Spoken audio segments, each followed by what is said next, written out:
Bonjour à tout le monde. Merci de nous rejoindre pour ce grand attrapage. C'est la première session.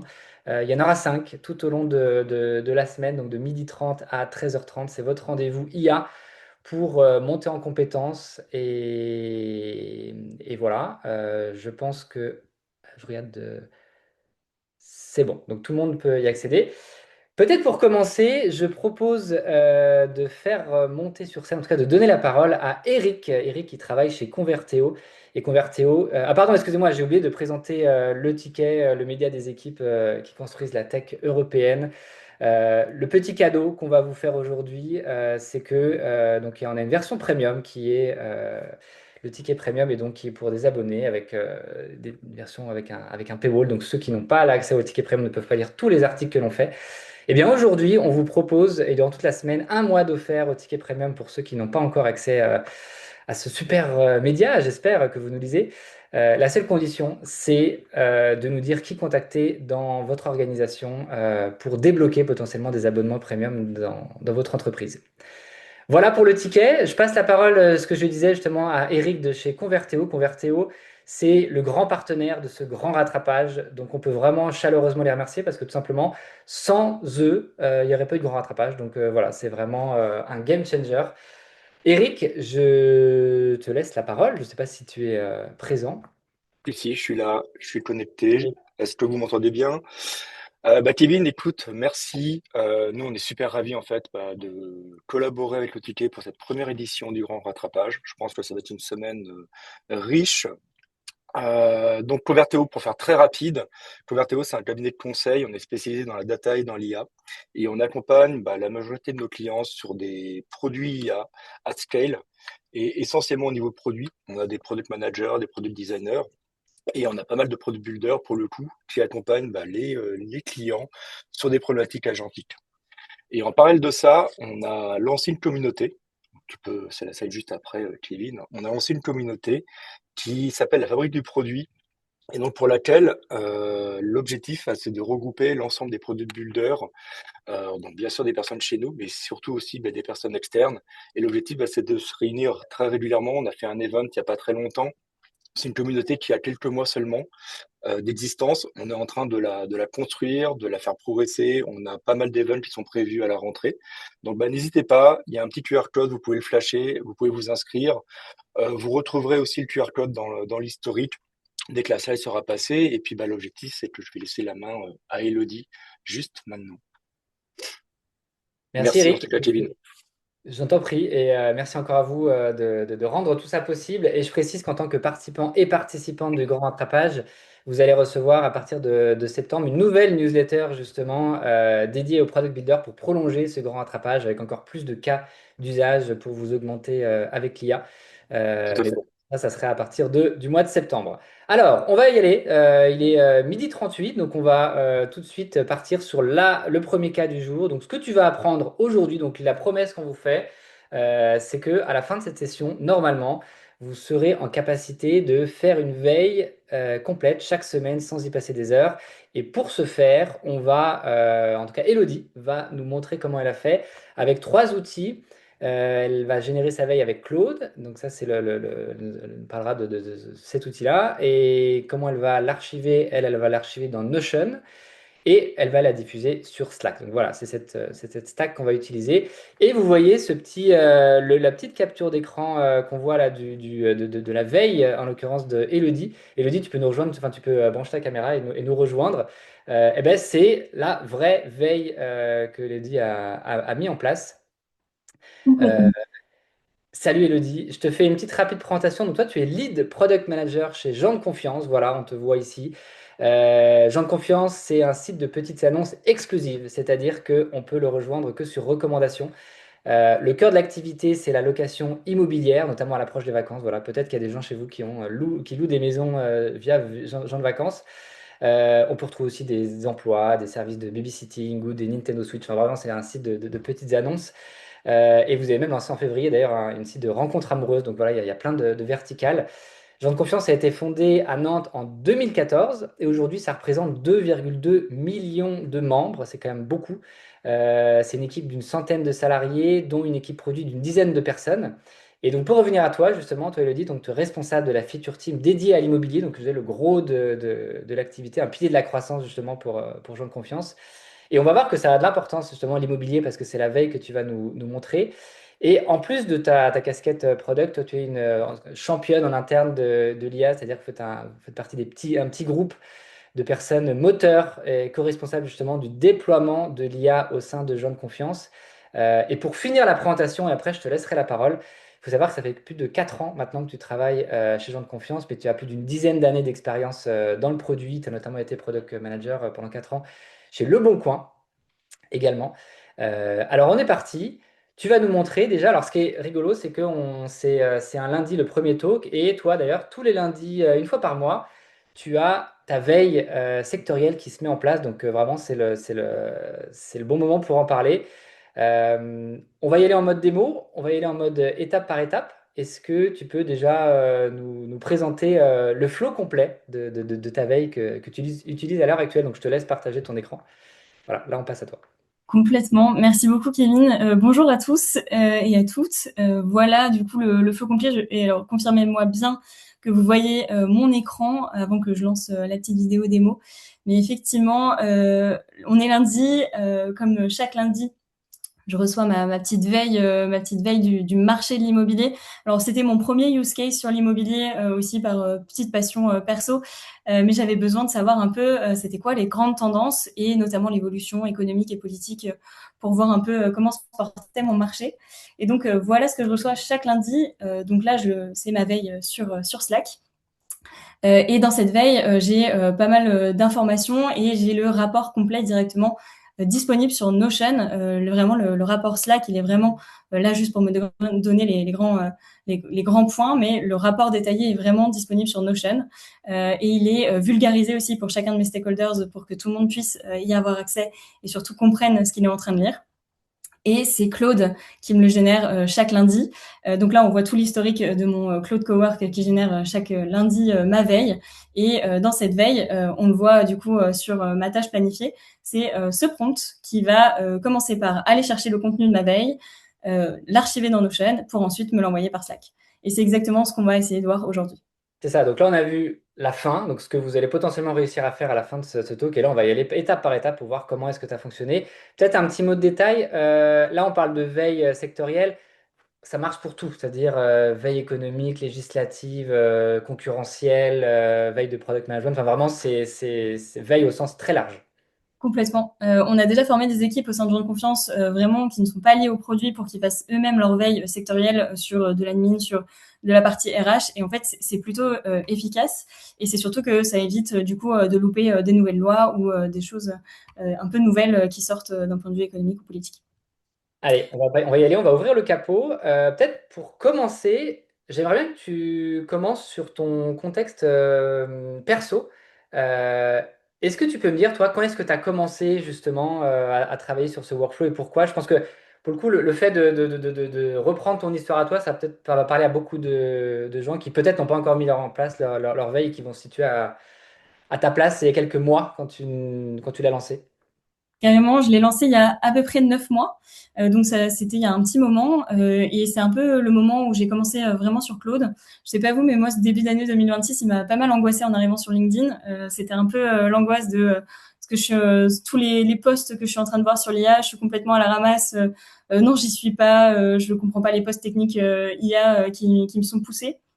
Donc, j'ai pris des use cases hyper simples de mon quotidien en me disant, bon, déjà, si je devais juste générer une veille, qu'est-ce que ça donnerait? Et puis ensuite, OK, qu'est-ce que je vois quand je commence à l'archiver? Et puis ensuite, comment je l'automatise et je vérifie mes données. Donc, j'y suis vraiment allée par étapes et surtout pour moi me rassurer sur le fait que bah, j'étais aussi capable de le faire toute seule, malgré le fait que je sois pas une experte et je peux répondre à des use cases simples facilement. Bah, c'est justement ce qu'on va apprendre là, tu seras pas toute seule, au contraire, on vous donne les clés. Alors, comment ça va se passer? On va y aller en 3 étapes. La première étape, ça va être notamment de construire son prompt de veille. Donc, au tout début, pour celles qui n'étaient pas là, je disais, nous, au ticket, on nous a beaucoup demandé de commencer par nous donner des prompts. On a besoin de prompts. Ben là, ça va être encore mieux. C'est-à-dire qu'on va pas vous donner un prompt tout fait. On va apprendre avec Elodie justement comment on fait son prompt, c'est-à-dire son instruction qu'on va donner au LLM pour qu'il nous génère la veille. Donc, Elodie, première étape, construire son prompt, comment ça marche? Exactement. Alors moi, je suis pas une experte du prompt. Et clairement, s'il faut que j'en construise un, je peux le faire. Mais après avoir passé peut-être 1 heure sur mon prompt, qu'est-ce qui me dit qu'il va fonctionner? En fait, j'en sais rien.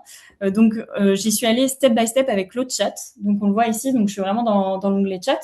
Ma conversation, elle n'est pas tout à fait neutre parce que je lui demande d'ignorer mes skills et mon passif avec lui, juste pour éviter de biaiser cette conversation qu'on va avoir. Donc là, Mais pour situer, là, tout le monde. Alors là, pour le coup, c'est Claude Desktop. Donc, c'est-à-dire qu'il faut la télécharger. C'est ceux qui veulent refaire ça, il faut télécharger Claude sur son ordinateur. Ça prend 30 secondes. Et donc là, c'est l'onglet chat qu'on peut voir classique. Et pour le coup, là, il n'y a pas de contexte, il n'y a pas de. Voilà, c'est pas non. personnalisé en fonction de toi. Vraiment, tout le monde peut avoir les mêmes résultats. Exactement. Normalement, si vous lancez ces mêmes questions, normalement, vous aurez à peu près un résultat similaire. Alors, il me le donne pas exactement pour avoir fait plusieurs tests, c'est pas exactement les mêmes réponses à chaque fois, mais normalement, vous devriez avoir à peu près le même type de réponse. Là, la seule chose qui va peut-être un peu différer, c'est que là, j'ai des connecteurs qui sont déjà connectés à mon cloud. Donc, j'ai déjà connecté Slack et Notion. Donc, c'est vraiment dans la partie personnalisée. Vous avez toute la partie connecteur MCP dont je pense que ça vous sera expliqué un petit peu plus tard dans la semaine. Mais voilà, c'est la seule chose qui va différer entre je lance une conversation ici ou chez vous. Juste, je réponds à une question là qu'on nous pose pardon, de Charles. Est-ce qu'on fait la démo avec vous ou on regarde juste? C'est comme vous voulez. Vous pouvez, il y aura des replays de toute façon, mais vous pouvez suivre en même temps et faire la démo à côté. C'est comme ça, peut-être vos questions seront aussi pertinentes si besoin. Vas-y, Elodie, donc on y va. Moi, ma première étape, c'est que je sais pas exactement ce que Claude voit. Donc, je sais pas ce qu'il sait, ce qu'il voit, qu'est-ce qu'il peut faire. Donc, souvent, je lui pose une question un peu vague au départ et un peu large, exprès. En fait, je lui demande, bon, bah, est-ce que tu saurais faire une veille concurrentielle sur les plateformes, par exemple, de petites annonces en France? Là, je m'attends à une réponse. Forcément, je lui ai pas donné de contexte de qui j'étais, de qu'est-ce que je cherchais à faire, c'est quoi mon objectif. Ce que je veux juste savoir, c'est est-ce qu'il est capable de le faire. Si je lance cette question, je m'attends à une réponse comme bah oui, je suis capable, vas-y, qu'est-ce que tu veux faire? Ou non, mais par contre, si tu m'apportais telle information, oui, je pourrais commencer à faire quelque chose pour toi. Là, ce qu'on voit, c'est que bah en fait, il commence déjà à aller regarder des concurrents de petites annonces en France. Et donc là, il m'en a sélectionné certains, donc pourquoi pas, même si je lui ai pas dit exactement le type de concurrent que je voulais. Et c'est un peu cette première phase de cadrage qu'on va faire avec lui, de ben ok, c'est quoi le type de concurrence que j'ai envie de mener. Et là, en fait, ce qui commence à me pousser, c'est déjà des premières informations de veille où il peut me pousser quelques sources. Mais là, l'objectif qu'on va vraiment chercher dans cette première étape, c'est quoi le type de veille que j'ai envie de faire avec lui. Donc là, ce que je comprends, c'est qu'après avoir posé ma question un peu vague, bon, bah ok, il est capable de le faire. Je vois déjà des petites informations qui peuvent me permettre de dire, ok, bon, je vais prendre un peu l'ampleur du type de veille que Claude va pouvoir me proposer. Et derrière, je vais itérer avec lui directement sur, bah ok, qu'est-ce que je veux comme type de veille. Probablement, ce qui va m'intéresser ici, c'est que moi, ma veille, par exemple, immobilière, elle est toutes les semaines, parce que je sais que les taux, et économiquement parlant et politiquement, ça peut commencer à varier toutes les semaines. Mais peut-être que sur des veilles un peu plus globales, en fait, ça vaut pas le coup de le faire par semaine. Là, si par exemple, je lui demanderais, bah voilà, je voudrais vraiment les nouvelles fonctionnalités qui sortent chaque semaine chez mes concurrents directs, et j'ai pris par exemple Le Bon Coin et Facebook Marketplace pour commencer. Ça veut dire que je m'attends à ce qu'ils me disent bon bah ok, là, sur les dernières semaines, voilà les nouvelles features qui sont tombées chez Le Bon Coin, voilà les nouvelles de Facebook, et commencer à regarder c'est quoi le type de format de fonctionnalité qui va me sortir. Est-ce qu'on a la même définition de fonctionnalité? Les mots ont une importance quand vous posez une question, donc c'est important aussi de vérifier que vous parlez le même langage. Et donc là, on va revoir ce même scrapping de, bah, ok, il va aller chercher chez Le Bon Coin. Je commence à voir un peu les sources qu'il est en train d'utiliser. On va revenir après sur les types de sources et comment on s'assure que ce qu'on est en train de voir comme information est vrai. Puisque si elle est automatisée derrière, le but, c'est pas que vous alliez regarder chaque information pour vous assurer qu'elle est vraie ou pas, ou elle est un peu idéalisée par l'IA. Donc là, ce qu'il me dit, c'est que, bah, voilà, il peut trouver des fonctionnalités récentes sur les deux acteurs. Il y a du mouvement récent depuis mars 2026, pourquoi pas. Cette veille à la main chaque semaine, bon, c'est 15-20 minutes de ton temps chaque fois. Bon, pour le résultat, ça dépend. Donc finalement, c'est quoi que tu veux dans ce que tu es en train de chercher? Qu'est-ce que tu attends vraiment de ces deux points? Sachant que là, ce que je voulais, c'était que les nouvelles fonctionnalités sur les deux canaux, et je les vois, donc ça veut dire que je valide le fait que sur chacun des deux, il est capable d'aller me chercher de l'information. Donc, on est en train de... Vas-y, Kevin. Ouais, je te pose une toute petite question. Alors, j'ai oublié de vous dire, il y a une phase de questions-réponses à la fin. On peut comme les poser au fil de l'eau, on les prendra partiellement. Et à la fin, je prendrai celle qui restera ou celle que vous aurez.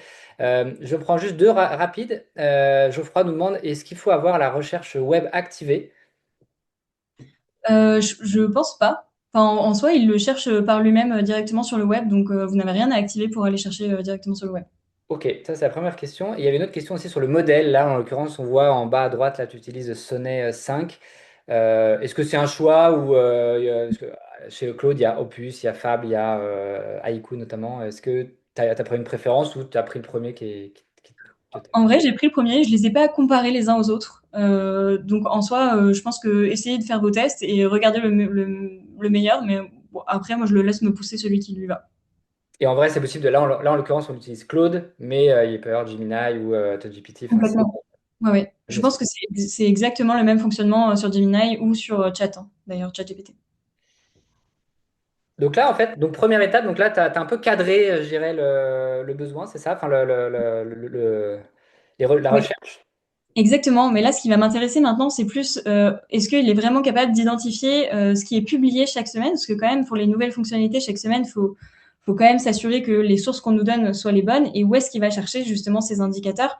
En fait, la source, c'est vraiment la clé de ce que vous allez regarder. Encore une fois, parce que la prochaine étape, ça va être de vérifier si les informations qui sont poussées dans le chat sont les bonnes. Et donc, ça va vous demander forcément un petit peu de temps. Au départ, c'est un peu coûteux d'aller vérifier chaque information, mais on va le voir ensemble. Mais ici, les sources, c'est vraiment clé, autant pour vous que demain, pour vos stakeholders, s'ils ont envie de creuser un point, d'aller voir l'article en référence, les sources doivent être citées à chaque fois. On est quand même sur une veille quand même plutôt quali. Donc derrière, si je lui demande du coup s'il est possible de le faire chaque semaine pour Le Bon Coin et Facebook, je m'attends à ce qu'il me dise bah oui pour Le Bon Coin ou non parce que j'ai pas les sources associées. Et si oui, alors voilà les sources que je vais utiliser. Et c'est aussi le moment de challenger ces sources-là avec lui. Donc là, il me dit bah oui, c'est possible, mais il y a des limites. Alors, effectivement, il aura jamais 100% des nouveautés parce que déjà, il a peut-être pas les sources sont peut-être pas tout le temps accessible chaque semaine. Et voilà, il me donne vraiment les sources associées. Donc là, la release note des apps mobiles, bon bah ça, je pense qu'on peut se dire que c'est quand même plutôt quali puisque bah, normalement on dit pas, on pousse pas n'importe quelle information sur les stores. Les pages nouveautés, là c'est aussi l'occasion pour lui, de lui demander les liens pour que vous alliez checker, ok, est-ce que la source est bonne. Et par contre, là, ce qui est intéressant, c'est ce qui marchera pas, c'est que Facebook Marketplace bah, c'est beaucoup plus opaque que Le Bon Coin, donc j'aurai pas de source à te proposer. Donc finalement, ce qu'on comprend, c'est que bah, il y aura très peu d'informations à nous diffuser à la semaine sur ce canal-là. Et c'est ça qui est plutôt intéressant d'aller d'aller vraiment le pousser, le challenger sur des timings, sur les sources. C'est parce qu'il va lui-même exclure des informations où il vous aurait dit et vous aurez répété la même information tous les mois, ce qui là sera pas le cas puisque vous avez déjà l'information que Facebook c'est beaucoup plus opaque. Donc là aussi, on voit à la fin qu'il n'a pas ignoré la totalité de mon contenu, puisqu'il me pousse d'autres optimisations de produits qui sont en lien avec mon profil. Donc c'est aussi intéressant pour vous de se dire, bah ok, même si je lui demande quelque chose, bah, on voit en fait, il ne respecte pas à 100%. Donc vous devez toujours être en check permanent des informations qui vous poussent, et c'est pour ça que j'insiste spécifiquement sur la vérification de ces informations-là. Il y a aussi très bonne sur les hallucinations, donc ne vous laissez pas avoir. C'est aussi le moment de challenger. Donc, si je voulais d'autres concurrents, je pourrais lui demander. Si je voulais d'autres sources, etc. Enfin, voilà, c'est vraiment le moment de cadrage de votre prompt. C'est aussi le moment de lui dire, bah, moi, j'ai pour objectif de diffuser ça toutes les semaines, etc. Donc, voilà, c'est le moment où vous lui donnez le maximum d'informations sur ce que vous attendez et ce que vous voulez, puisque, en fait, toutes les informations que vous lui donnerez dans ce chat vont construire le prompt qui va vous permettre d'aller générer le contenu de votre veille. Ouais, on comprend qu'on fera. Enfin, c'est important de passer beaucoup de temps au début sur ce prompt parce qu'après, c'est celui qui va tourner en fond. Et donc, s'il est biaisé dès le début, potentiellement, les résultats sont pas bons à la fin aussi. Donc, c'est pour ça que de passer beaucoup de temps sur. Sachant qu'il peut évoluer aussi en cours de route. Tu peux évidemment. Complètement. Il y a des- C'est la partie la plus longue en fait de la construction vraiment de cette automatisation. C'est vraiment le cadrage de votre pompe et la vérification qu'on va voir juste maintenant.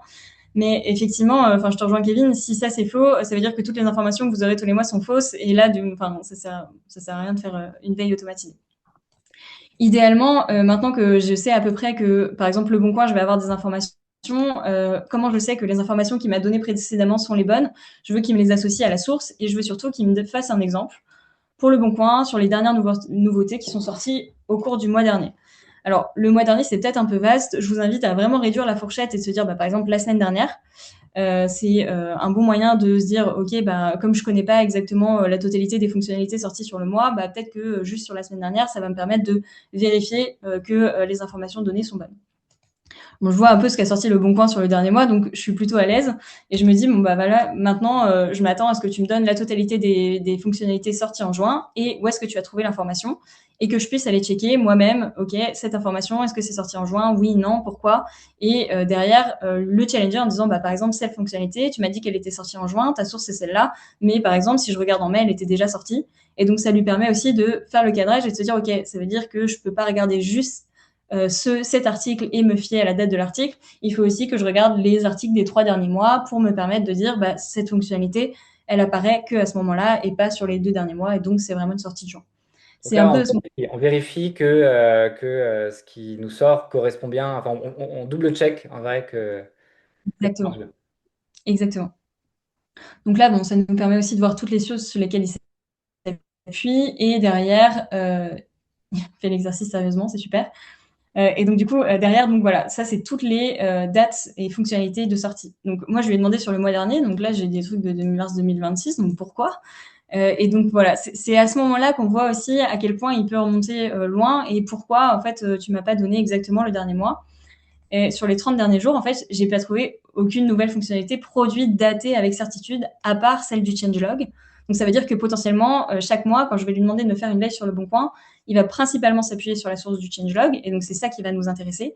Et donc, par contre, il va pas forcément avoir une exactitude sur le dernier mois, telle fonctionnalité. Ce qui est un peu différent avec, par exemple, le dernier mois et les différentes nouveautés économiques, où là, c'est beaucoup plus sûr et potentiellement, les articles de presse sont un peu différents. Et donc, c'est pour ça que je vous invite à le faire sur d'autres exemples. Mais sur des features produits, par exemple, c'est pas forcément hyper quali sur mois par mois.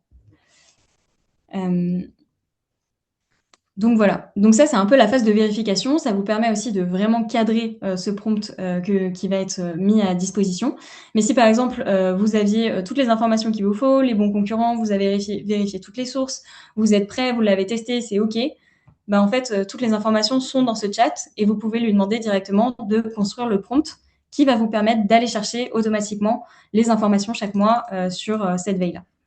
Donc, assez simplement, moi, je lui demande juste, OK, si tu devais rédiger un prompt pour mettre à jour automatiquement une veille concurrentielle des concurrents listés une fois par mois, ça ressemblerait à quoi? Et ici, j'utilise souvent la méthode café de IA Discipline, donc c'est contexte, attente, format et exemple. Donc ici, j'ai pas forcément donné d'exemple, je voulais qu'il reste assez large. Mais ici, en contexte, moi, je suis senior product manager, je suis experte du marché des petites annonces, donc je m'attends à ce que tu me fasses et tu me pousses de l'information avec ce comportement-là. Je veux que ce soit une veille qui est facilement lisible et qui est à destination de n'importe quelle personne dans l'entreprise. Donc là, je lui demande vraiment de vulgariser et de faire des bullet points pour que ce soit factuel avec les sources systématiquement pour chaque information. Je pourrais aussi lui dire, voilà, je veux que tu m'expliques aussi pour chaque information pourquoi c'est important pour moi de regarder ça, pourquoi ça n'est pas, etc. Donc, c'est aussi à ce moment-là que vous cadrez un peu et vous lui donnez du contexte aussi sur, je pourrais aussi lui dire, je travaille chez Nom de Confiance, mes objectifs, c'est ça. Enfin, voilà. Donc, c'est là où vous lui donnez le maximum de contexte pour que les informations qui seront sorties chaque mois vous permettent vraiment d'avancer au quotidien dans vos actions. Ici, donc, En fait, ce qu'il faut bien retenir, c'est que le prompt, c'est pas toi qui l'écris, c'est toi qui demandes à Claude de te l'écrire. C'est une bonne pratique généralement qu'on voit. C'est pas, voilà, tu te sers de lui pour qu'il t'écrive le bon prompt qui marchera. Exactement. Alors là, il me le formule comme ça. Bon, c'est pas comme ça qu'il me l'a formulé il y a 1 heure, mais pourquoi pas. Donc là, ce que ça me dit vraiment, ça me donne une bonne structure, déjà pour itérer sur ce prompt, puisque idéalement, une fois qu'il vous l'aura fait, l'idéal, c'est de le lancer et de le tester, et de voir déjà qu'est-ce qui sort comme information. Donc là, on a une bonne structure. Donc, il a repris le contexte que je lui ai donné dans la méthode café, donc avec la partie expert du marché. Il m'a repris une partie objective, donc c'est aussi le moment pour vous de détailler qu'est-ce que vous en attendez et c'est quoi les enjeux auxquels vous voulez répondre avec cette veille.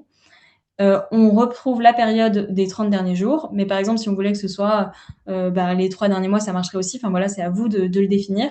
Ce prompt, en fait, il vous donne vraiment le format et ça vous évite de passer 3 plombes à regarder la manière dont sont faits d'autres prompts. Enfin voilà, il vous donne vraiment la structure pour itérer et pour vraiment aller chercher un prompt beaucoup plus robuste pour faire votre veille chaque mois.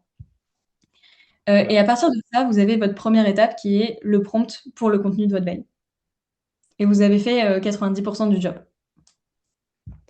Top. Donc là, on a le prompt. Ouais. Alors après, évidemment, là, c'est pour la démo, évidemment. L'idée, ce serait d'itérer dessus, etc. Mais bon, vous comprenez le principe, grosso modo. Complètement. Là, l'idéal, alors il se met quelques petites contraintes qui sont très light, mais je vous invite toujours à mettre peut-être une contrainte de longueur de caractère, aussi de pas répéter les mêmes informations d'un mois sur l'autre, de bien limiter le périmètre France avec une comparaison exclusive sur tels acteurs. Enfin, voilà, cadrer vraiment avec lui, sinon lui, il va essayer de vous satisfaire le plus possible et vous donner le maximum d'informations. Et donc parfois, ça noie aussi les informations les plus importantes. Mais là, on a notre prompt pour la première étape. Ce qui fait que, ce qui fait que maintenant, en fait, j'ai plus qu'à archiver ces informations. Et c'est un peu la deuxième étape pour Voilà, aller. donc la première étape, c'était générer le prompt. Tout ce qu'on vient de faire à l'instant, c'était voilà, pour arriver à avoir le bon prompt. Et là maintenant, deuxième étape, donc rendre l'information accessible dans sa documentation interne, donc la connecter par exemple à Notion, mais ça peut être à Google Drive ou n'importe quel logiciel que vous utilisez pour archiver vos données. Complètement. En fait, moi, j'ai utilisé Notion puisque c'est effectivement l'outil de documentation interne, mais je pense que ça marcherait très bien avec Sheets, avec Google Drive. Et si vous vous posez la question de est-ce que ça fonctionne, n'hésitez pas à lui demander tout simplement en lui disant, bah voilà, j'aimerais pouvoir stocker ces informations et j'utilise tel outil. Est-ce que tu penses qu'il y a un format? Comment tu veux qu'on fonctionne? Et il est aussi là pour répondre à toutes vos questions. Et par exemple, moi, je me suis questionnée sur est-ce que je peux envoyer cette veille tous les premiers lundis du mois. J'ai vu que dans Cowork, je pouvais pas dire tous les premiers lundis du mois. Je lui ai posé la question, il m'a dit juste si tu l'envoies tous les lundis et si le lundi il est pas compris entre le 1 et le 7, je l'envoie pas. Et j'étais un peu dubitative et en fait ça fonctionne. Donc en soi, n'hésitez pas à lui mettre toutes vos problématiques. Il est aussi là pour vous aider et vous conseiller. Donc là, l'idée, donc là, on vient de voir le prompt. La deuxième étape, c'est dès que la veille, on va recevoir sa veille, l'idée, c'est de pouvoir l'archiver comme ça tous les jours, on pourra revenir dessus, ce qu'on a vu au début dans ton cas. Alors là, comment on fait pour faire ça? Tu nous montres? Exactement. Alors ici, donc moi je sais qu'il est connecté à Notion. J'ai pas envie de lui demander, crée une page dans Notion. Je sais très bien qu'il va se perdre. Il connaît pas bien l'architecture de données de Notion et il n'arrive pas à comprendre aussi la manière dont on interagit avec. Donc souvent, je range ma page de veille au bon endroit et je lui indique tout simplement de créer le stockage là-bas. Donc ça donne quoi? Hop. Je ne vais pas le lancer puisque je vais vous montrer exactement ce que ça donne sur Notion. En gros, je lui demande simplement que ces informations elles soient stockées quelque part pour pouvoir les retrouver facilement. Et donc là, je lui demande de créer donc une base de données sur Notion. Alors, j'ai créé une base de données parce que c'est plus facile derrière de faire des recherches et de pouvoir stocker l'information, mais ça pourrait aussi être une nouvelle entrée. Enfin voilà, ça peut prendre la forme que vous le souhaitez. Et derrière, c'est une nouvelle page qui est créée dans la base de données Notion pour chacune des nouvelles veilles que tu créeras chaque mois. Donc, si je lançais ça, en fait, derrière, donc ce lien Notion, c'est celui-là. Et derrière, il m'affiche directement donc une veille concurrentielle. Donc, il fait toujours des databases dans des pages. Il ne les fera jamais inline pour ceux qui connaissent Notion. Mais derrière, je retrouve en fait une ligne qui correspond à ma veille concurrentielle par exemple ici, mai 2026. Je retrouve le détail du contenu de ma veille directement avec les sources associées de j'ai trouvé telle information pour le Bon Coin, je l'ai trouvé sur Google Play Store. Enfin voilà. L'objectif, c'est pas d'avoir votre veille directement disponible dans le chat, même si c'est possible de le faire. L'objectif ici, c'est vraiment de la rendre accessible à n'importe quelle personne qui pourrait être intéressée de creuser un point pour telle ou telle feature. Et ici, c'est vraiment un outil d'archivage aussi pour se dire, ok, je sais que PAP a sorti une feature, cette feature-là, je sais plus quel mois. Ok, Notion va me permettre de chercher aussi dans mes informations. Et même Claude va pouvoir s'appuyer sur la database Notion pour chercher l'information de quand est-ce que PAP a sorti telle feature ou Facebook Marketplace. Et ici, en fait, le travail il est quasiment terminé puisqu'il vous a créé tout seul la database, il vous a mis des nouveaux labels que vous pouvez rechallenger et argumenter toujours à partir de Claude Chat en lui disant, bah voilà, j'aimerais que tu rajoutes tel label, je voudrais que ce soit tagué X, et je voudrais aussi, moi je lui avais fait rajouter notamment la partie highlight parce que je veux qu'il se base sur ce highlight pour créer le message Slack et non pas sur la totalité du contenu parce que tout ce contenu dans un Slack, c'est illisible. Et donc voilà, l'archivage est terminé en soi. Donc j'ai lancé juste un rapide message et c'est fini. Alors, il faut bien préciser que, d'ailleurs, on a une question à ce sujet-là. Comment est-ce qu'on connecte Notion à Claude? Le préalable à ça, c'est qu'il faut connecter son Notion. Est-ce que tu peux nous montrer rapidement? Donc là, tu es dans la partie personnalisée à gauche, c'est ça, si je vois bien? C'est exactement ça. Donc dans personnaliser, vous avez vraiment ici, hop, personnaliser là, vous avez ici la partie connecteur. Et dans connecteur, vous retrouvez toutes les possibilités de connexion avec différents outils. Donc si par exemple je voulais en rajouter un, en fait, en cliquant sur le plus ici, vous pouvez parcourir les connecteurs. Et là, vous avez la caverne d'Alibaba de tous les connecteurs possibles sur Claude. Et donc, tout simplement, vous pouvez faire vos recherches. Il est plutôt bon. Et derrière, en fait, en connectant Notion, vous avez aussi toute la partie, donc par exemple droit. Donc par exemple, je l'autorise pas à tout forcément tout aller scraper la totalité des informations, mais que certaines infos. Et par exemple, il peut pousser de l'information, mais il peut pas modifier quelque chose d'existant. Enfin voilà, c'est aussi à vous de vous assurer que ça va pas tout casser, surtout si c'est des connecteurs au sein de vos entreprises. Alors, on a Audrey et Olivier. Je vais regrouper vos deux questions qui demandent comment concrètement on passe du prompt qu'on a vu dans l'étape 1 au contenu stocké dans Notion. Ça, comment est-ce que tu mets ça en place? Donc, c'est le prompt, enfin, c'est ces instructions-là que tu viens de faire, c'est ça? Alors c'est là on a vraiment passé les deux étapes de j'ai mon contenu, j'ai mon archivage. Maintenant effectivement comment j'automatise ça pour que ce soit lancé toutes les semaines. Et donc là c'est Claude Cowork qui va faire ce travail de programmation et d'automatisation des tâches. Et ce que va vous demander Claude Cowork c'est ok ben qu'est-ce que je dois faire? Donc comme on l'a vu, un tu vas chercher de l'information, deux tu la stockes sur Notion, trois tu l'envoies sur Slack. Et c'est ce prompt qu'on va construire ensemble. Et donc, c'est Chat qui va construire le prompt pour l'automatisation Cowork. Ce qu'il faut bien Donc, préciser là, c'est que donc, dans l'environnement entre Pete Claude, on a Claude le chat, ce qui est le plus connu, Claude Cowork, qui est là, on va le découvrir ensemble, et il y a Claude Code, dont on ne va pas parler aujourd'hui, mais qui est aussi le troisième volet. On a d'ailleurs une question qui demandait, je crois que c'est Louise qui demandait pourquoi est-ce que tu avais fait toutes ces premières parties sur le chat et pas sur Cowork? Est-ce qu'il y a une différence entre les deux? j'aurais pu le faire sur Cowork parce que je sais que on peut créer des automatisations directement à partir de Chat. J'aurais pu aussi le faire comme ça. Je pense que par simplicité, c'est plus rapide. Enfin, il me renvoie directement sur Chat, donc je fais tout sur Chat. Mais c'est clairement possible de le faire sur Cowork aussi. Ok. Donc là, on passe sur Claude Cowork, donc le deuxième outil. Alors là, pour le coup, qui est disponible que sur Claude Desktop. Donc là, c'est vraiment, pour le coup, on ne peut pas accéder via le web. Et donc là, tu vas créer cette automatisation, donc qui est l'étape suivante. Exactement. Avant de passer directement sur Cowork, parce que là, si je passe, en fait, il va me demander, bah, ok, j'aurais pu le faire complètement à partir de là, Louise d'ailleurs. Il va me demander, bah, ok, si tu voulais, pardon, hop, personnel programmer. Je vais programmer une nouvelle tâche, mais pour programmer cette nouvelle tâche, il faut que je sache la totalité de cette tâche. Donc là, j'ai que la partie, bah, va chercher du contenu. Donc, j'ai pas la partie, une fois que tu as cherché le contenu, bah, on va l'archiver sur Notion. Et une fois que tu l'as archivé sur Notion, envoie-moi le Slack. Donc là, si je reprends mon chat et que je lui demande tout simplement, bon, bah voilà, j'aimerais créer une automatisation qui se déclenche le premier lundi de chaque mois dans Cowork.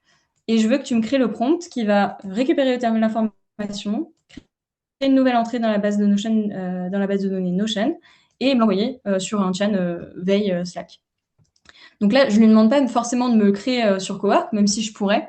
Le but, c'est de vous montrer, si vous vouliez le faire manuellement, comment vous pourriez faire. Et donc là, en fait, il va m'écrire le prompt qui récapitule ces 3 étapes que je pourrais copier pour directement mettre sur Cowork pour l'automatiser du coup directement là-bas. Il y a Et Maëlie qui demande est-ce qu'on peut faire une automatisation sur le chat aussi? À ma connaissance, non, hein. non, vous êtes toujours obligé de passer par Cowork. Le chat, il est vraiment là pour discuter. Versus Cowork qui est vraiment là, lui, pour automatiser des tâches programmées. Donc, vous êtes obligé de passer là-bas. C'est l'avantage de Cowork justement par rapport au chat. Et c'est pour ça qu'il y a une différence entre les deux. Exactement. Donc là, j'ai la totalité de mon prompt d'automatisation pour Cowork. Donc, on voit bien, l'étape 1, c'est tu recherches. On effectue la recherche à partir des sources suivantes et il m'a ajouté des règles de qualité. Donc là, je vous invite vraiment à le regarder parce que je ne sais pas à quel point il s'est basé non plus sur le prompt qu'on a écrit avant. L'étape 2, tu stockes sur Notion. Et donc là, on voit que il faut lui re-remplir l'URL, même si sur certaines conversations, il est capable d'aller le chercher tout seul. Donc, je pense qu'il a juste décidé de m'embêter un peu là. Et la dernière, c'est la diffusion sur Slack. Et là, je vous invite dans un premier temps pour vos premières veilles à mettre juste votre Slack perso, parce que sinon il prend ses aises et il va sur n'importe quel channel et ça peut vite devenir angoissant. Et donc voilà. Donc là, vous avez la totalité du prompt pour Claude Cowork que vous pouvez copier. Et donc en me rendant directement sur Cowork dans les tâches programmées, si je fais une nouvelle tâche, donc je pense que effectivement là j'aurais pu le créer directement dans un chat avec Claude. Avec Claude. Et là, si je le configure vraiment manuellement, bah, je peux créer en fait directement mon automatisation ici en copiant mon prompt directement créé avec chat dans l'automatisation, en lui donnant un petit nom et un petit descriptif. Et derrière, c'est à moi d'aller paramétrer quand est-ce que j'ai envie de le recevoir. Donc là, sur l'exemple du premier lundi du mois, il faudrait que je mette, bon bah voilà, je veux que ce soit toutes les semaines, le lundi à 9h, et dans mon prompt, indiquer que bah, je veux que ce soit compris qu'entre le 1 et le 7. Et donc, si on est en dehors de ces deux dates, bah, tu me l'envoies pas. Et donc, ça veut aussi dire qu'il va tourner plusieurs fois. Il va pas tourner toutes les semaines, il va tourner finalement qu'une seule fois par mois. Et derrière, si je l'enregistre, hop, test. Bah, en fait, je tombe sur directement ma tâche automatisée. Alors, il aurait fallu que je la modifie un peu directement pour avoir le channel Slack pour la faire tourner, etc. Mais je vous invite vraiment à l'exécuter et à faire vos premiers tests pour déjà, un, voir si l'information vous convient, deux, si ça crée bien l'entrée dans nos chaînes, et trois, si vous avez bien un message sur Slack. Et à partir de là, vous avez juste à itérer sur votre prompt et itérer sur est-ce que c'est dans le bon channel Slack. Je sais que des fois, il a un peu des difficultés et je me suis retrouvée à chercher mes messages un peu partout. Ou alors, il ignore certains channels, il les voit pas tous. Donc, je vous invite aussi à poser des questions de est-ce que tu vois ce channel, est-ce que tu vois ci, est-ce que tu vois ça. Déjà pour vous assurer que quand il va pousser l'information, il va réussir à le faire et il va pas vous indiquer ok c'est fait et le message est nulle part. C'est un peu après une version du debug de votre prompt de ok si j'ai pas reçu le message Slack, est-ce que j'ai bien la ligne dans nos chaînes, ok ça veut dire que c'est pousser l'information dans Slack qui est problématique, enfin voilà. Et donc l'objectif après c'est pour vous d'itérer sur cette tâche et donc d'éviter voilà, que par exemple des informations soient répétées plusieurs fois ou que le channel soit pas bon. Mais vous avez créé votre veille automatisée. Trop bien. Merci beaucoup. Là, il nous reste un petit quart d'heure, je pense. Donc, c'est le moment où on va poser potentiellement les questions. Il y en a déjà.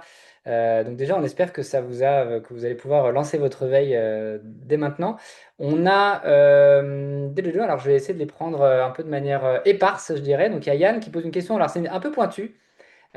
Qui nous dit Cloud Cowork implique que mon ordi tourne à ce moment-là. C'est sûr qu'on est en local, c'est-à-dire que le Cloud Cowork, comme j'ai dit, c'est la version desktop, donc c'est sur son ordinateur.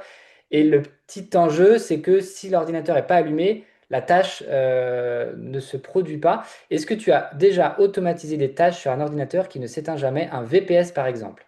Certaines tâches sont critiques et devraient être exécutées à une heure précise pour moi. Alors, j'ai jamais fait, j'avoue, mais effectivement, je me suis retrouvée à me dire pourquoi ma veille, elle est pas partie, mais j'avoue, j'ai jamais testé. Mais c'est effectivement la limite de Cloud Cowork, de mon ordinateur doit toujours être allumé. Donc aujourd'hui, moi, j'ai pas d'automatisation vraiment critique qui devrait faire en sorte vraiment que mon ordi soit live. Donc toutes mes automatisations, elles partent à partir de 8 heures, parce que je sais que mon PC, il est allumé, quoi. Mais oui, ouais, je pense que c'est une des limites. Euh, ouais, une question de Sandra. Comment gères-tu le risque d'erreur factuelle, donc les hallucinations, dans ton workflow automatisé? As-tu déjà identifié des cas où Claude s'est trompé? Si oui, est-ce que tu as changé ta manière de l'utiliser? C'est sûr qu'on a vu que ça fait 9 mois que tu utilises, donc j'imagine que tu as un peu itéré, tu as appris des choses en route, en cours de route. Oui. J'ai passé beaucoup de temps sur la phase vraiment de cadrage pour vérifier chacune des informations. Donc, je pense que effectivement, ça fait 9 mois que ça tourne, mais je pense que j'ai bien mis 2 mois vraiment à aller chercher le bon niveau d'information et m'assurer que les sources soient bonnes. Ça ne l'empêche pas d'avoir des hallucinations, donc il m'en fait régulièrement parce que je lui demande de ne pas me répéter la même information tous les mois. Et il a clairement bugué sur le fait que Le Bon Coin avait commencé son DIO et s'était lancé sur ChatGPT. Il me le répète tous les mois. Donc ça, il n'y avait pas de souci, c'est imprimé, mais j'étais quand même dans mon prompt. Je lui ai demandé de ne pas me répéter cette information. Donc on voit que c'est pas encore tout à fait sec, mais encore une fois, je pense qu'il mélange le niveau des dates. Et donc du coup, il se dit que c'est une nouvelle information, et donc j'ai besoin de le faire creuser sur plusieurs mois et pas juste sur le mois passé. Donc ça, j'ai pas mal itéré là-dessus. Est-ce qu'il est mieux? Donc maintenant, ils me le formulent un peu différemment ils ont toujours lancé ça, mais ils sont en train de mesurer les résultats, mais il a un vrai blocage. Mais normalement, c'est vraiment cette phase de cadrage qui vous empêche d'avoir des données vraiment complètement fausses. Ok. Moi, j'ai une question sur ton impact, enfin l'impact de cette veille, toi, dans ton quotidien au sein de ton équipe ou de tes équipes potentiellement qui ont mis leur veille. Est-ce que vous voyez une différence justement? Est-ce que ça vous fait gagner du temps? J'imagine que oui, mais est-ce que ça a de l'impact au-delà de ça? Euh, alors au départ, comme je l'ai beaucoup donné à mon équipe vraiment de développement, je pense que ça leur a juste permis d'être un petit peu plus onboardés sur le marché. Mais quand je l'ai vraiment ouvert aux stakeholders, ça nous a quand même permis de voir des opportunités business qu'on n'avait pas forcément vues avant. Donc c'est quand même une veille IMO un peu global marché. Mais souvent, Claude propose des signaux faibles en fin de veille. Et un des signaux faibles qui nous a poussé il y a quelques mois, c'est les copropriétés, par exemple, peuvent refuser maintenant un certain nombre de Airbnb. Et donc, ces Airbnb-là, qui n'en seront plus demain, seront de nouvelles locations longue durée. Et donc ça, potentiellement, c'est de la supply en plus pour notre marché. Et donc, ça peut vraiment valoir son pesant d'or. Donc voilà, donc là, c'est aussi des signaux faibles assez intéressants qu'on n'aurait pas forcément vus de nous-mêmes en allant faire notre veille. Et lui, il sait vraiment étendre sur le marché et nous pousser des informations qui sont relativement light, mais à opportunité forte. Si Donc je peux clairement, aussi cette réponse, moi j'ai assisté à un événement qui s'appelle PMM Kitchen, je crois qu'il y avait Louise dans le chat tout à l'heure, événement dédié au product marketing, et justement il y avait un cas d'usage qui était révélé grâce à cette veille, c'est qu'il y a des personnes dans la salle en tout cas qui avaient mis une veille en place pour des sites allemands et italiens, par exemple les personnes ne parlaient ni allemand ni italien, et donc ça permet potentiellement de s'ouvrir à l'international, à des langues potentiellement qu'on ne maîtrise pas et donc de combler certains angles morts, je dirais, internationaux. Euh, on a une question que j'avais la même, Charles. Donc, écoute, as-tu une idée du coût en crédit? On parle des tokens, c'est-à-dire tout ça, bien sûr, ça a alors, un coût, ça dépend des licences que vous avez, mais en tout cas, ça coûte des tokens. Est-ce que, voilà, comment est-ce que ça se passe? Est-ce que c'est coûteux? Est-ce que c'est énergivore? Alors, le plus coûteux, c'est pas cette veille qui part une fois par mois. J'en ai qu'une et elle est pas aussi dense que celle qu'on a vue. Et le plus coûteux, en fait, en mettant cette veille en place, c'est clairement les tests, parce que avant de m'assurer que c'était bon, j'ai dû la faire tourner une trentaine de fois. Euh, et franchement, une trentaine, je suis quand même assez gentille. Donc, en fait, c'est assez coûteux, mine de rien, à générer, puisque, en fait, une veille, c'est beaucoup de mots et souvent, parfois, donc, c'est faux. Donc, voilà. Franchement, c'est pas négligeable. Il y a de l'apport une fois par mois. Je vous dirais pas d'en générer une fois par semaine. De toute façon, on l'a vu, c'est pas forcément très cohérent, en tout cas sur certains marchés. Donc, à réfléchir et à pas, voilà, avec modération quand même. Marina nous demande quel type de ROI est-ce que tu tires de cette automatisation? Est-ce que tu fais de la veille pour toute ton équipe ou juste perso? Je fais les deux. Là, pour le coup, cette veille IMO, elle est vraiment à la fois pour mon équipe, mais aussi pour mes stakeholders, parce que du coup, elle sert vraiment aussi toutes les équipes commerciales et aussi, enfin vraiment, les équipes support qui sont vraiment dédiées à ce marché et qui permettent, ça leur permet aussi de prendre connaissance et d'améliorer leur connaissance sur ce marché. Donc vraiment, le ROI, il est vraiment plus pédagogie que vraiment business au sein de l'entreprise. Et après, j'en fais aussi perso pour moi, parce que je me dis, bon, c'est toujours intéressant de connaître les taux de l'immobilier. Est-ce que c'est le bon moment d'investir? Pourquoi pas? Et donc, c'est aussi pour ça que je l'avais lancé au départ. et me dire bah ok, j'ai une connaissance un peu pérenne sur les taux et donc je suis capable de aussi prédire et de me dire ok le marché il est en train de changer, il y a des opportunités. Et attends, juste quand tu dis que cette veille elle est aussi destinée au support, par exemple, ça veut Ouais. dire que tu la programmes pour la pousser sur un channel Slack dédié au support, c'est ça? Ils ont un support, ils ont une veille dédiée sur leur propre channel, c'est ça? On a directement un channel en fait immobilier sur lequel je pousse cette veille. Et Ok. donc du coup, toutes les personnes intéressées par l'immobilier vont directement consommer cette veille là-bas. Ok, oui, c'est pas un channel que tu veux, c'est disponible à tout le monde. J'enchaîne les questions. Claire nous demande, avec le recul de tes 9 mois, est-ce qu'il y aurait des choses que tu aurais fait différemment? Sachant que 9 mois dans le langage de l'IA, enfin, il y a beaucoup de choses qui ont évolué. Oui. Est-ce que tu aurais changé des choses? Est-ce que si c'était à refaire aujourd'hui, notamment pour des gens qui veulent s'y mettre? Ouais. Je pense que j'aurais segmenté entre la partie marché, donc vraiment politique, économique, comment se porte le marché, versus fonctionnalité, vraiment concurrentielle. Là, j'ai regroupé les deux en se disant bon, ok, ça me fait une overview un peu de tout, sauf que je me rends compte que j'ai pas, enfin, les équipes n'ont pas forcément les mêmes besoins.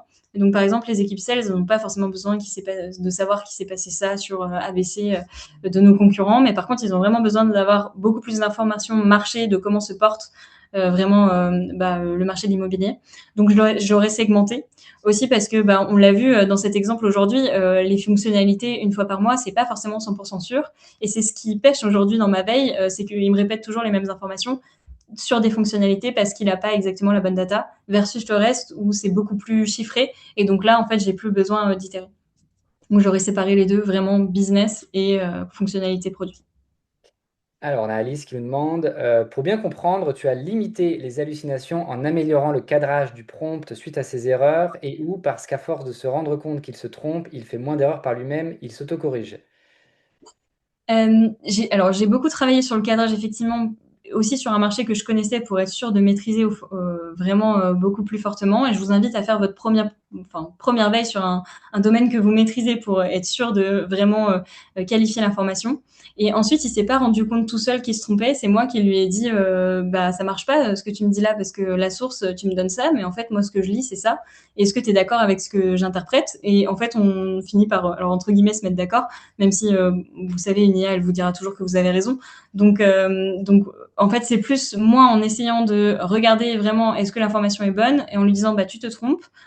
C'est comme ça qu'en fait lui il apprend et se dit ok, donc ça veut dire que si je me suis trompée là, est-ce qu'on est d'accord que je vais aller chercher peut-être 2 ou 3 sources supplémentaires pour vérifier mon information? Ben oui, et dans ces cas-là, quelle source j'utilise? Est-ce que tu es d'accord que j'utilise ça? Je préférerais que tu utilises telle source, etc. Donc c'est un peu comme ça qu'on le construit ensemble. Mais c'est vraiment moi qui lui dis non, là t'as tort. Il s'en rend pas compte tout seul. Ce qu'on appelle human in the loop. Il faut toujours vérifier quand même ce que fait l'IA. Niels nous demande, est-ce que tu as remarqué que certains modèles sont meilleurs que d'autres pour ce use case? Est-ce que tu as essayé? Là, on a vu c'était Sonnet 5 par exemple. Est-ce que tu as essayé d'autres modèles ou pas? Je pense que quand je l'ai fait au départ, c'était pas Sonnet 5. Mais j'avoue, je me rappelle plus de quel modèle j'ai utilisé. Je pense que là, c'est un peu meilleur dans le sens où, alors même si aujourd'hui, il m'a un peu embêté sur la manière dont il m'a répondu, mais normalement, il pose des questions qui sont beaucoup plus qualifiées que moi quand je l'ai construit. Donc, si vous lui posez une question vaste, il va vous dire, est-ce que tu es d'accord qu'on parle des concurrents ou on parle de ci, de ça? Et en répondant aux questions, en fait, directement, c'est plus facile de le cadrer. J'ai l'impression que ça s'améliore vraiment. Sonnet 5, il était plutôt pas mal, en tout cas dans les essais que j'ai fait sur les derniers jours. Il m'a pas mal aidé, mais au départ, non, je me souviens plus, j'avoue, du modèle que j'ai utilisé. On a eu deux fois la question de LinkedIn comme source. Est-ce que, alors, à ma connaissance, c'est pas possible de scraper LinkedIn, mais je sais pas si toi, est-ce que tu arrives à avoir des résultats de ce qui se passe sur LinkedIn grâce à cette veille? Non, non, non, moi aussi j'ai essayé hein, sur LinkedIn, mais faut être connecté. Et malheureusement, il a pas l'info à dispo, donc j'ai pas encore réussi à craquer ce point. Ok. Angéline nous demande, est-ce que tu as donné un exemple de sortie structurée dans Notion pour avoir le format que tu souhaites? Est-ce toujours le même?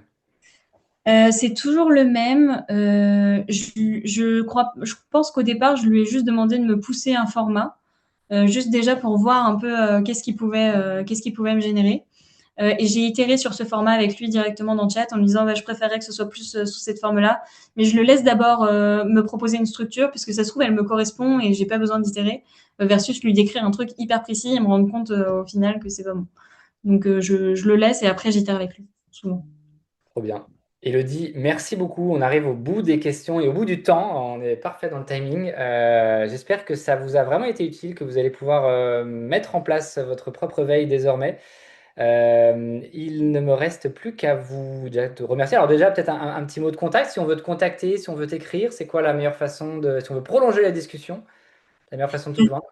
N'hésitez pas à me contacter directement sur LinkedIn. Voilà, vous pouvez m'ajouter et me poser toutes vos questions par message. C'est avec grand plaisir. Et puis on apprend toujours. Donc si vous avez fait vos propres tests et que vous avez appris de nouvelles choses, n'hésitez pas à me le partager.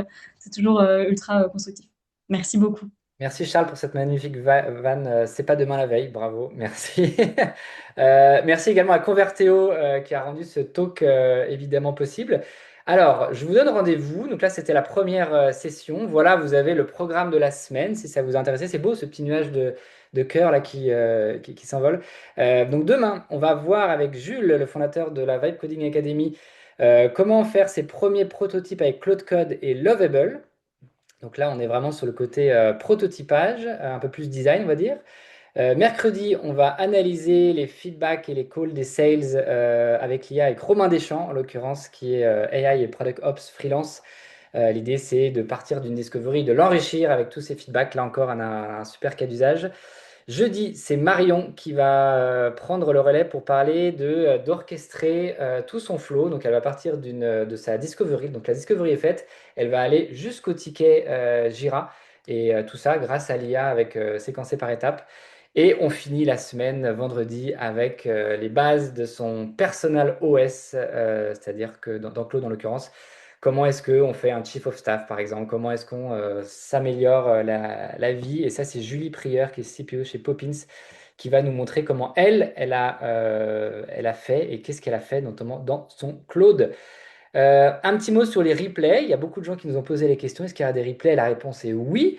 Est-ce qu'ils vont arriver tout de suite? La réponse est non. On va laisser la semaine se dérouler et on va les envoyer dans le courant du mois de juillet. Donc vous allez les recevoir normalement par mail d'ici les 15 prochains jours, on va dire. Et les membres du ticket auront également, nous on continue à envoyer des newsletters durant l'été. Et on va faire des résumés pour les abonnés premium de ces émissions-là. Donc voilà, vous savez tout. Petit mot de fin, ça serait très gentil à vous de répondre au petit questionnaire qu'on va vous envoyer également par mail pour nous dire si vous avez apprécié cette session, si vous avez appris, qu'est-ce qu'on doit améliorer, qu'est-ce qu'on doit garder. Franchement, c'est super précieux pour qu'on puisse potentiellement, voilà, s'il y a d'autres grands rattrapages, qu'on puisse faire encore mieux. Merci à tout le monde, franchement, c'est très chouette. Merci à toi, Elodie, merci à Eric de chez Convertéo, et à demain, j'espère. Ouais, ciao. Ciao, ciao, bye. Bon appétit pour ceux qui n'ont pas encore mangé.